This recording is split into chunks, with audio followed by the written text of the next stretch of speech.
Watch more programs like this on cable and stream with PCN Select. Subscribe at PCNTV.com. This program has been paid for by the sponsor and does not reflect the views of PCN.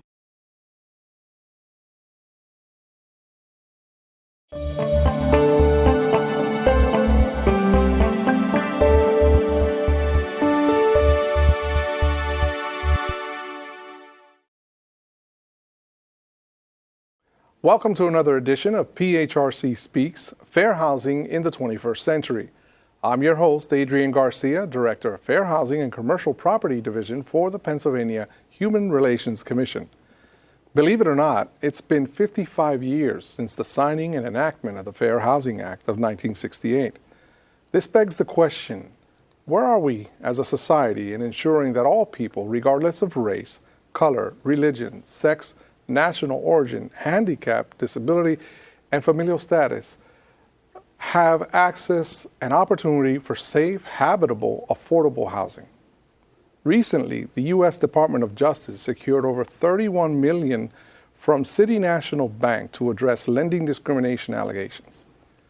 Even though settlements such as these do much for the accountability against discrimination, we continue to see patterns of displacement, primarily in communities of color.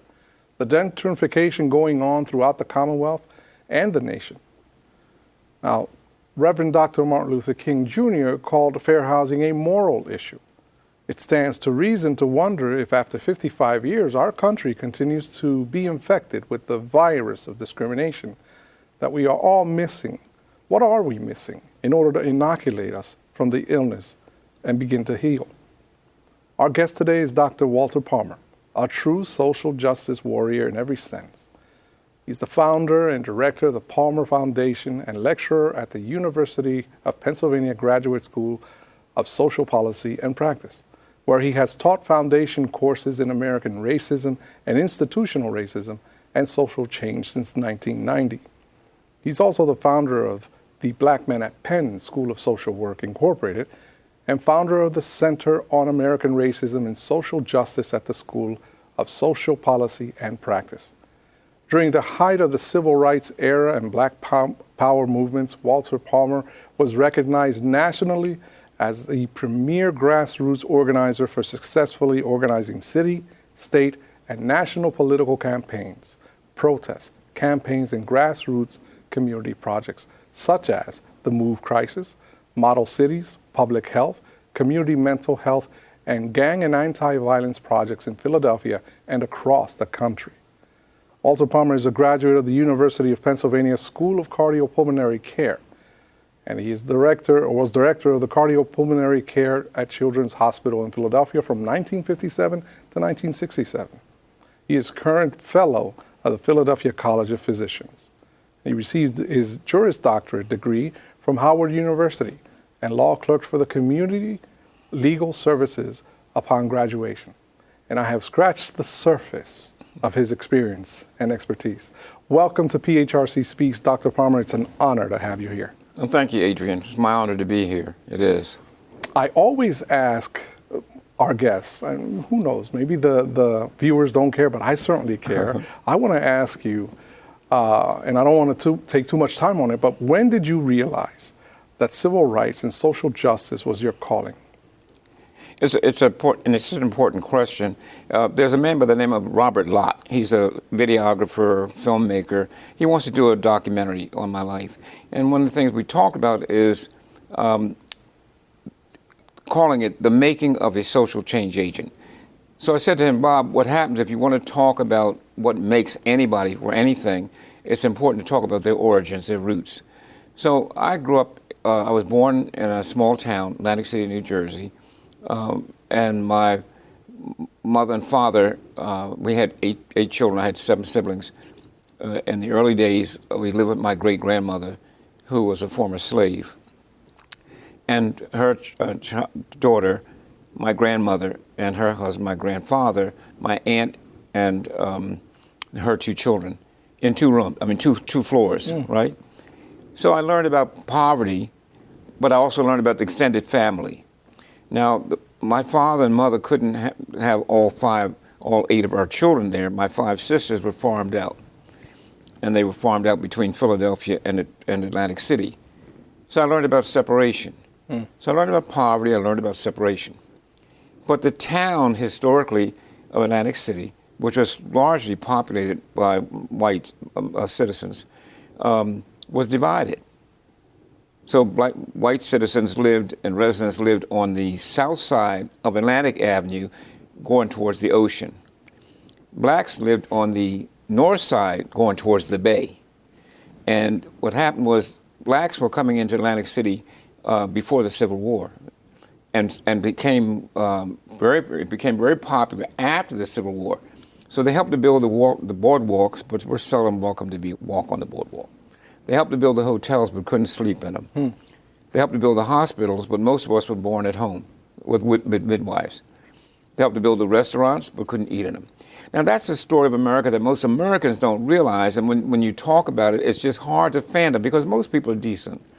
I mean, no matter where they live across the country, the wheat belt, the iron belt, you know, it doesn't. People say that doesn't sound right. It doesn't. It's hyper. No, that was it. But I learned all that. When we moved from Atlantic City, we moved into Philadelphia, and we were in a neighborhood called the Black Bottom, the lower end of West Philadelphia, largely inhabited by blacks. This segregation went on. So I lived in a community where I lived, our boundaries were 32nd Street to 40th Street, east and west, Lancaster Avenue to University Avenue, north and south. And blacks were sequestered in the most northern boundary was Lancaster Avenue. The most southern boundary was like Ludlow Street. So, but whites were after that. And these people that I'm surrounded with were both middle class, working class, and poor. Poverty still. But people were sharing whatever they had.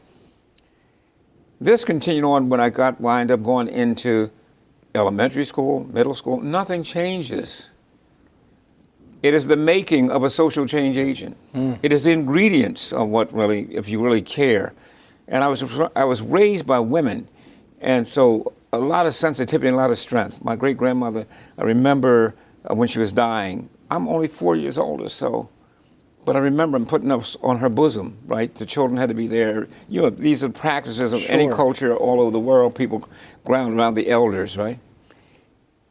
And so my grandmother, who helped raise her grandchildren, my mother, who had 13 children ultimately, my father dying when I was about 12 years old, I become parentified.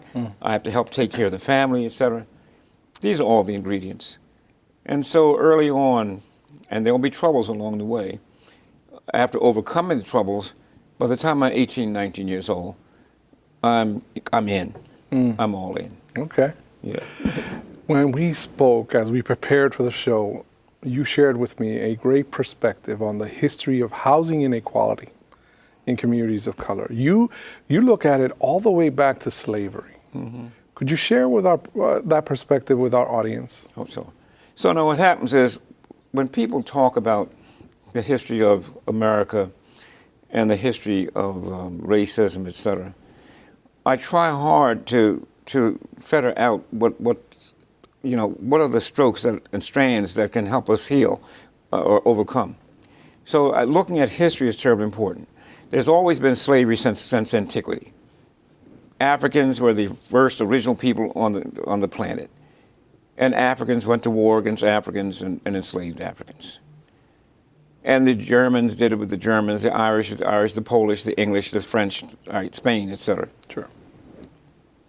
So the idea of African slavery, enslaving the African, didn't take place till about the 1400s, 1500s, after Columbus's coming and being financed by King Ferdinand and Queen Isabella with this voyage to try to get into the Indies. He gets lost and winds up in Hispaniola. And so the first Africans coming in will come through Columbus. Now America will be very late. I try to get people to understand, America does not get involved in slavery until later, right? Columbus will bring African slaves into the Americas.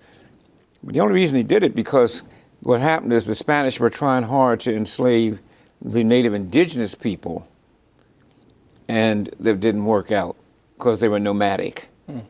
The Africans, he believed, were accustomed to the weather, and they were agriculture and so. So he wrote to the Pope and asked the church, could he bring in Africans? Bishop de la Casa was the emissary for the Pope at the time. So in the 1500s, he agrees to allow Columbus. He writes a letter saying, look, you can bring 400 a year. They bring 400 a year. It's so successful, several years later, he writes back and asks the bishop, can I do more? Bishop de la Casa says, you can bring 800. Now, the question I always ask people is, who's doing the counting, right? I mean, if it's the African, they're going to go short on you. If it's the European, they're going to go big on you, right? So I try to set the record straight. So what does this mean? Why are they taking them out of Africa? This was the Spanish and the Portuguese who believed that somehow that the Africans would be an unlimited source of revenue, of labor. Why didn't they enslave white people? Europe had poor people, had slaves. They talked about it. But once this was offered, the Africans, we now have a group of people, unlimited resources, who don't look like us, who can distinguish if they try to run away. But how do they get them here? They take them out of their land. But what was in their land? Believe it or not, the first civilization was created in Africa in 30,500 BC in Egypt. The 25th dynasty is all black pharaohs, etc. So it was an educated group. It was a group who was used to herds and cattle and farming, etc. It worked out perfectly. They had housing, and their housing was made out of many different materials, but off the ground. Family was critical. Housing and family were critical on the African continent. But now they're going to be housed in ships. And where they're housed in those ships, they're going to be chained several hundred, 400 or 500, in the hull of a ship. And what's going to happen is they're going to live in those chains in both men, women, and children, and they have to sleep in their urine and their feces and their vomitus, etc. It is a terrible way of, people are dying and you don't discover they're dead for a while. They're housed like this for this torturous journey. They don't take them into Europe. They don't take them into Europe because Europe is suffering from poverty. A lot of poor white people, all France, Spain, it would be a revolt bringing free labor. They take them into the colonies. They take them into the places where they colonize in Caribbean, West Indies, Dutch Indies, etc. They create Quonset huts. Many of them had 20 people living in a small Quonset hut. Once again, even without the chains, right? The doors were where they couldn't run away. There were chains on those who were seen to be much more anxious about trying to run away and get away. So these quarters are like this from 1600s in America, because America doesn't really get into it until the 1600s. And in 1600s, it'll be a Dutch man of war that drops 20 African slaves off in Jamestown. Now the question is in history whether or not they were serfs, whether they were indentured slaves. Most people think they were slaves when coming on the ship. But believe it or not, in the early years, the settlers and the Africans got along well, and they went to school together, they studied together, they married, they intermarried, etc. But the need for labor and for getting people to work the land, the building of colonies from 1600s, when it first started, 1607, 1609, 16. They're here before the Mayflower. Mayflower doesn't come till 1620, a year after the African settlement here. In Barbados, what they do is they create what's called the African slave codes. And when they created the slave codes, that took all civil liberties and rights from Africans. It became modeled in the Carolinas. And so they were denied access to education, housing, health care. I mean, you name it. Health care might have been constantly monitored because it was a property that became chattel property, right? And became less worthy for housing conditions and health care, et cetera, along the way. Okay. So basically, I mean, I think I said it this morning during a meeting. I said every time somebody wants to make money, the same people are displaced. Right. Right. So as we move forward, we talk about gentrification because this is all kind of leading into the displacement of it. Right. Some scholars believe that gentrification is a paradox because it can have the effect to desegregate as well as segregate our neighborhoods and communities. What do you believe? Where do you stand on that? Well, I mean, I think the idea, when the term gentrification means bringing in people of a higher class, a higher income. That goes for businesses, it goes for education, it goes for quality of life, it goes for everything. Just think about it. Do people who are willing to come pay $500,000 for a house really want to live by people who, for the most part, who've lived in Quonset huts or have forced into ghettos? Because many of the times the places they're coming into are overcrowded, have health conditions, et cetera, that take place. It's only because the Africans are considered to be, at this point in time, the undeserving poor, right, that it happens. But let me make it very clear to you. Poor white people have existed in American society for as long as American society and colonies have been built. There are more poor white people in the United States, I think, than blacks and Hispanic combined. So poverty is a central issue which has never really been fully addressed in terms of how do we take care of the least of the people amongst us. I think you measure society by the way in which you treat the people at the bottom, at the very bottom. And we have not taken that into consideration. So in my fight over the years, I helped to fight with and for people who can't fight for themselves. And that went for blacks, for whites, for Asians, for Hispanics, for Latinos, right? All of my life from the time I was 19, 20 years old, right? Because I saw this contradiction. I cannot tell you of any place which was gentrified that really left behind any remnants or any evidence of the people they displaced. In Philadelphia, if you go to my site that we put together called theblackbottom.wordpress.com, you'll see where Fairmount, which was largely white and poor, was displaced by the New Varish. Green Street, Fairmount. If you go into parts of South Philadelphia, poor whites were displaced by I-95. If you go into Chinatown, Chinese were displaced by the expressway and by the gallery and by Hahnemann Hospital and by the baseball stadium, which I helped to fight to protect the Chinese from being invaded by a baseball stadium. So this is personal for you because you mentioned the Black Bottom, and that's an area where you grew up. I understand. So tell us a little bit about that personal experience and how you actively fought against gentrification in that area. I did. After my father died, when we moved to Philadelphia, my father was sick and we didn't know it, and we lived in 2 rooms. My mother, my father, myself, my 2 brothers. We had separated the children, and my father was trying hard to bring all the girls back together and to have one family. He died before that could happen. I became parentified. I then had to take on the role of protecting my mother and my family. And it was a tough neighborhood, a loving neighborhood, a protective neighborhood, but you had to fight to protect yourself from time to time. And I was not a fighter. I was just a kid just loving life. I loved to art. I loved to paint. I loved to draw. I loved to sing. I loved to dance. I loved to play music instruments. But I mean, I had to protect my mother in a tough area and protect my sisters. But I learned how to fight after a while. I got it. By necessity. I got it. And I become a tough guy at that point. And then when I wind up protecting all of my siblings and my mom, I protect other people, my friends, my children, my sisters and brothers, their friends.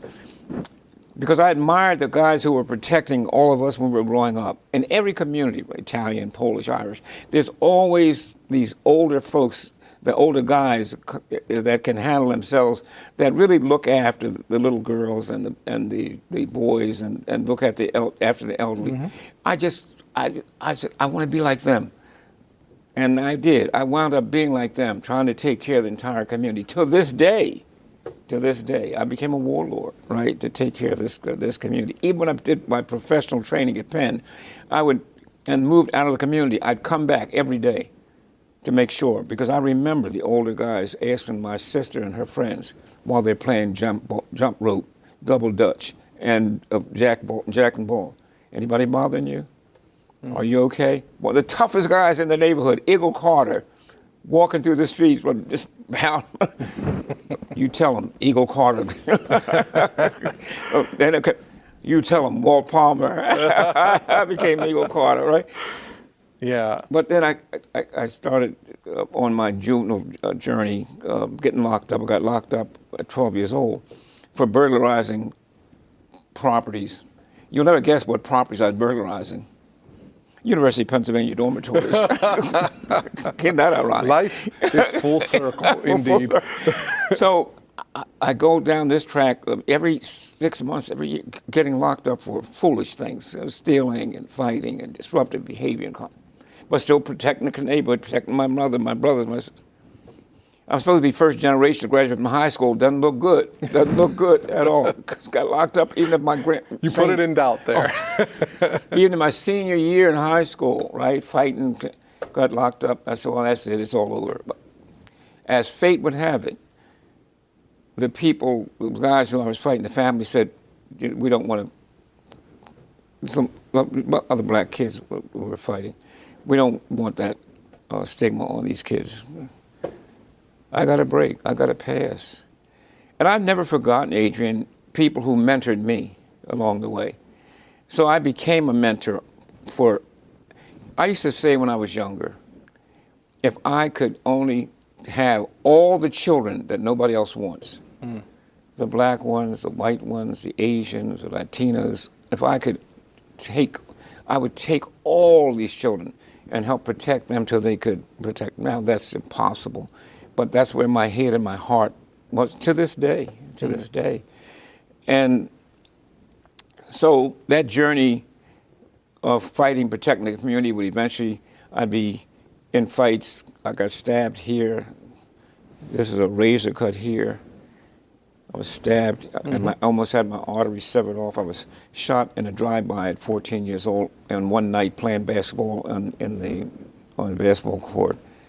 So I mean, when I started this show saying that you were a social justice warrior, that was no exaggeration on my part. No. But in the small amount of time that I have left, I started the show talking about the fact that it's been 55 years since the enactment of the Fair Housing Act, which is, you would think, plenty of time to move the needle on this. So what do you think the disconnect between meaningful action or the lack of meaningful political action in making sure that everyone has a place to call home that is safe, that is habitable, that is affordable, that is fair? All right. I think that what happens is politicians, for the most part, get in the way in many times of success because they have competing interests. Trying to maintain yourself being elected every 2 years or every 4 years with legislature, Congress, or council, your briefcase is full with flyers and an account for raising money for your next election. It gets in the way of really showing and maintaining the compassion and the drive. I've never lost my compassion. I've never lost my heart. I've never lost my, who I was, right, along the way. I trained a lot of people who got elected in Philadelphia and in the state of Pennsylvania. I trained a young man by the name of David P. Richardson. Dave Richardson became the youngest person in the history of Pennsylvania politics to get elected into the state legislature at 24 years old. And there's others. I mean, there's people on city council in Philadelphia, Curtis Jones, Vincent Hughes. These guys all talk about the fact, Shaka Fatah, that I influenced their lives, right? And now sometimes some of them miss the message. They miss some of the classes, okay? but the point being is that, and I was with them last night, and I was just wanted to see, who it was that I know who is still around. But it was something that came out of the meeting last night. And I've always believed it. And somebody said, well, Philadelphia has thousands of properties. I think it was Jeff Brown. He's running for mayor. He owns a number of grocery stores. And he's absolutely right. He said, and we should do something with those properties. Now, they may be thinking in terms, well, we should let people be able to buy the property or give them away. I do not believe in giveaway. Black people, poor white people, poor Hispanic and Latinos, right, for the most part, right, lose their dignity, lose their pride when they have to depend on largesse, on political largesse, and just give. You know, they lose that spirit. For most of us in my generation, we grew up fighting for everything we got, and we were proud and honorable. But I think you should take those thousands of houses in Philadelphia, which has now become such a blighted history, and you should fix those properties up and start looking at people living in the streets and start taking the health facilities that you have, mental health, physical health, et cetera, and trying to get these families together, drug withdrawal on others, and then not give those properties, not even sell those properties. You have 500 to 1,000 properties that are let or rentals. People have to work, and people have to get credit in some way. If they can't get cash, they have to get credit. And these are temporary until they get on their feet and they're able to work and buy a property. You want them to become homeowners, but not with those. Right. You want to be able to because it's not a temporary crisis. And if you sell all those properties off, then you're not going to be able to take care of the next generation. Look what's happening with fentanyl in American society. Over 100,000 more young people are dying. Drug lords are going crazy. They're off the charts, okay? What they're doing is they're giving children fentanyl and other drugs to test it out. They know good and well that the test is going to be positive, and they're going to come back for more drugs. Then they're going to be on the spot, and you're going to force them to have to steal, and you're going to force them to have to rob and fight and kill and hijack, right? Philadelphia had over 2,000 shootings last year. They had 500 people die. One of my nephews was one of them. He was shot to death just couple of months ago. Right? Sorry to hear that. I've lived with it all my life. That's why I did become a social change agent at 18, 19 years old, and I'm still on the watch. I've just recently published, and I wish I'd brought a copy for you, a book called The Age of Justice. And in that book, what I do is I try to get young people and their parents to help them fill out where to turn before they get in trouble. Absolutely. For housing, for drugs, for alcohol, for bullying, for guns. Okay. It's called The Age of Justice Compendium. Okay. Yeah. Well, you touched a lot, and there's a lot to unpack. Unfortunately, we've run out of time, which means the good news is we got to have you back. But I want to thank you for taking time from your very busy schedule to be with us on PHRC Speaks. It's been an honor to have you here. Well, thank you so much. It did go fast. I didn't expect to go that fast, but thank you, Adrian. Absolutely. And to our viewers, I want to thank you for joining us as well. I know it was a lot to unpack, but there is an intersectionality between everything that we've discussed here and housing is everything.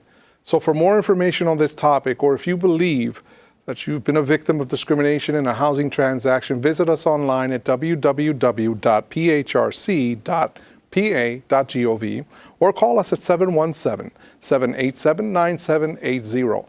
We're also pretty easy to find online on Facebook, PA Human Relations, and Twitter at PA_HumRelCom. That's going to do it for this edition of PHRC Speaks. Until next time, take care, be good, and be fair to each other. This program has been paid for by the sponsor and does not reflect the views of PCN. To get your program on PCN Fusion and for more information, contact info@pcntv.com.